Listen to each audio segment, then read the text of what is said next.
الذين آمنوا وتطمئن قلوبهم بذكر الله ألا بذكر الله تطمئن القلوب. دعا نمبر 21 حدیث میں آتا ہے، نبی کریم صلی اللہ علیہ وسلم فرماتے ہیں کہ اگر صبح و شام اگر کوئی شخص یہ دعا پڑھتا ہے، حسبی اللہ لا الہ الا هو علیہ توکلت وہو رب العرش العظیم، یہ قرآن کی آیت ہے اور عظیم معنی ہے اس کا، اللہ میرے لیے کافی ہے، اللہ میرے لیے کافی ہے، لا الہ الا ہو، اس کے سوا معبود برحق کوئی نہیں، اسی پر میں بھروسہ کیا ہے اور وہ عرش عظیم کا پروردگار ہے.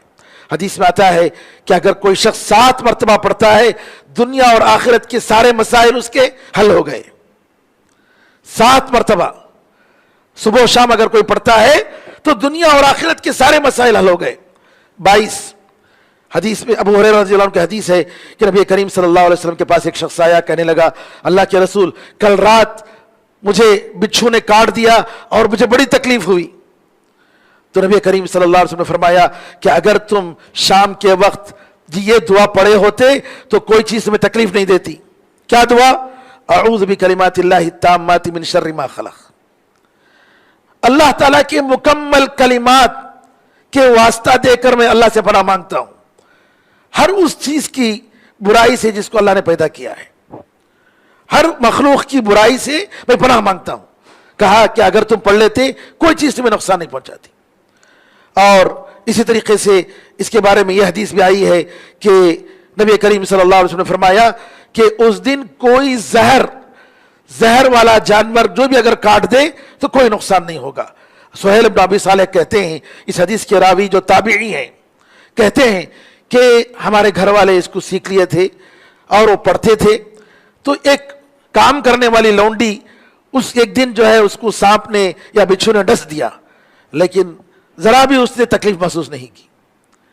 میرے بزرگوں، میرے بھائیوں، یہ 22 دعائیں اور اگر معوذتین اور اخلاص کو ملا لیا جائے تو تقریباً 25 دعائیں ہو جاتی ہیں. میں نے ایک ہی دعا اس کو شامل کیا ہے.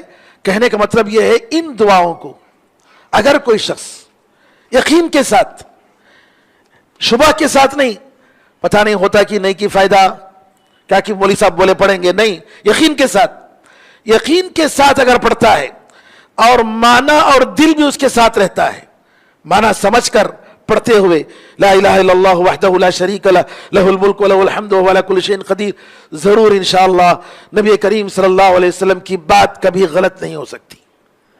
زمانہ بتاتا ہے آپ کی ہر بات سچی ہو کر رہی.